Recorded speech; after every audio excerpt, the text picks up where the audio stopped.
If you're thinking of sailing on Virgin Voyages for the first time, I hope you've done plenty of research and watched tons of YouTube videos, especially if you're a seasoned cruiser who is used to certain cruise norms, because Virgin does a lot of things differently. There's a lot of great tips out there, and I've done multiple videos on Virgin myself, but for this video, I wanted to focus on what I think is the absolute best #1 tip for anyone looking to sail on Virgin for the first time. But first, here's a little quick recap on what Virgin Voyages is.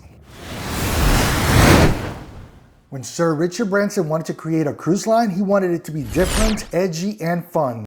The stereotype of a cruise ship is not something I'd particularly want to go on. So we thought, if we can create the kind of cruise ship that ourselves and our friends would want to go on, then we'd go on it. And that, I think, is what the wonderful team at Virgin have done. They've created magic every corner you turn on the cruise ship. And free of old school cruise traditions like formal nights, he didn't want a nickel and dime experience like on most other cruise lines. Oh, and there had to be hammocks. And a dance party where everyone dresses in red and there's a large octopus in the background. You might be looking at the prices of the cruises and think to yourself, Virgin does seem a little bit more expensive. But let's do a quick comparison. Here's a sailing on Royal Caribbean's Enchantment of the Seas. The ship was launched on November 20, 1996. What song was #1 at the US at the time? No Diggity by Blackstreet. No diggity, no doubt. This cruise is a 5-night sailing in December. Total price for an inside cabin for 2 people, $1,216.44. But you're probably going to end up spending much more than that. This sailing is over the holidays, so you might want to stay connected. So the cheapest you'll get Wi-Fi on a Royal Caribbean cruise is $15.99 per person per day.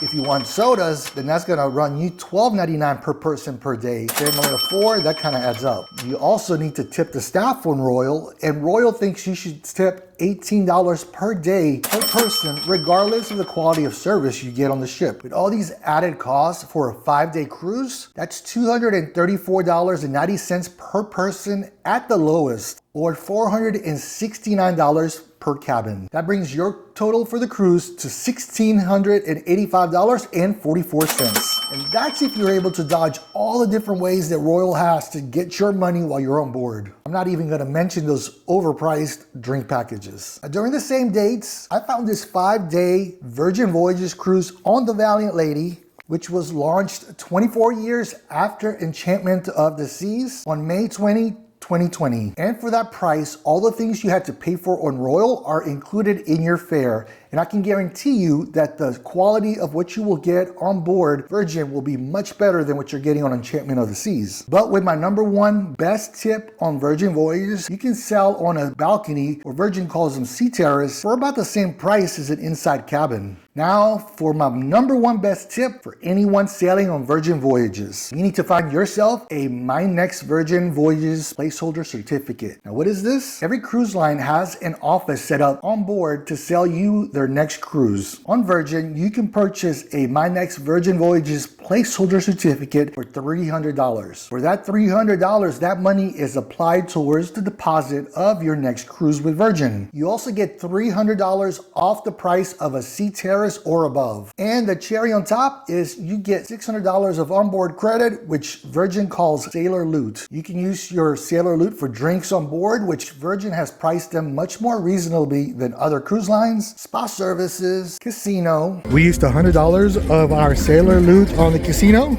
and I think we did pretty well. Shopping, excursions booked on board, pretty much anything sold on ship you can use Sailor Loot on. You can buy up to 4 placeholders while you're on board, and they're good for 2 years. You can also transfer these placeholders to your friends or family so they can join you on your next sailing. Here's the thing, if you haven't sailed on Virgin before, you can actually purchase one of these placeholders, and they are by far the best deal that Virgin will offer anyone. Virgin also prohibits travel agencies from discounting their cruise prices any further, so if you're shopping around with one of these placeholders, you're kind of wasting your time. Now the question you're asking is, how can I get one of these placeholders before sailing on Virgin? There are some Facebook groups that are set up specifically for the buy and sell of these placeholders as well as cruises. If you have one and you want to sell it, or you need one to buy, this is probably a good place to start. You will have to determine the best and safest way to get the payment to the seller, and then trust the seller would transfer the placeholder to your name. There's a lot of scam artists out there, especially in these groups. I do recommend that if you go down this route, you get on a 3-way phone call with the seller and Virgin and do the transaction of cash while the call is going on and the placeholder is being put in your name. If you don't want a chance of being scammed or deal with lengthy phone calls and exchanging messages, then you can buy one from a trusted travel advisor. Virgin calls them First Mates, and you'll want to find one that is gold certified. This means that they've taken the highest level of training that Virgin offers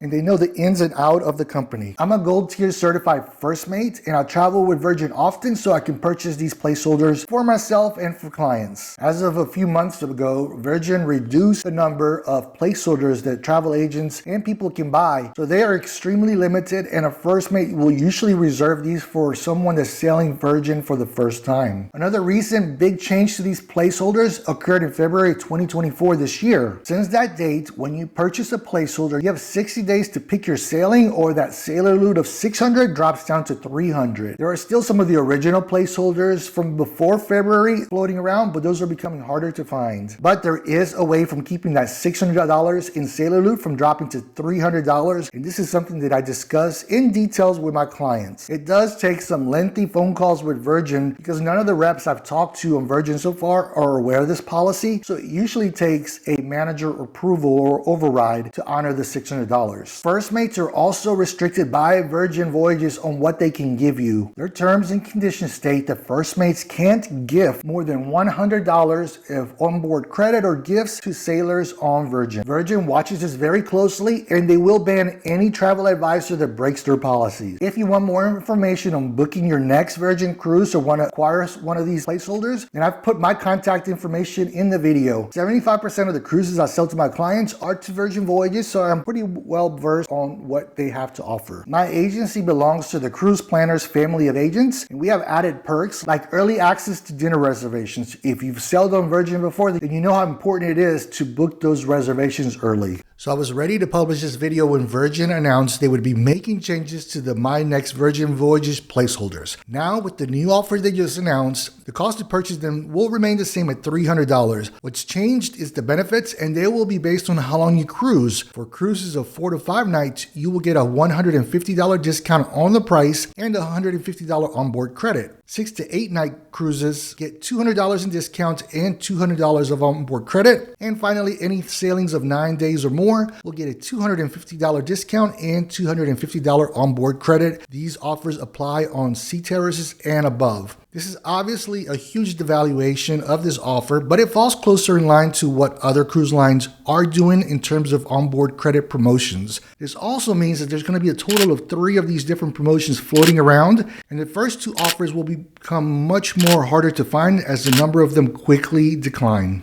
I hope you found this video helpful. If you did, please like the video, subscribe to the channel, and as always, thanks for watching.